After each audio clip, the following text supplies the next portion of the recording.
Right then, what I'm going to do here is show you how to create color charts in Salesforce. You can do this for any object. For this example, I'm going to use opportunities. So select the right tab at the top, and then you want to change the list view as well.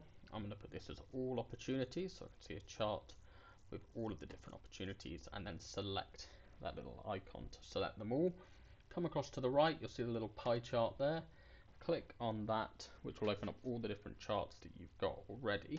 But if you scroll down to the little gear icon and then go down to new chart, you'll be able to create a new chart. I'm just going to name this one as chart 2.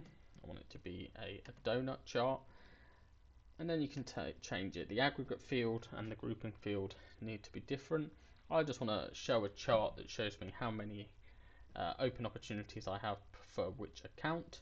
So I'll leave the grouping field as account name, and then I'll change the aggregate field to amount, and then it's simple. You just click save,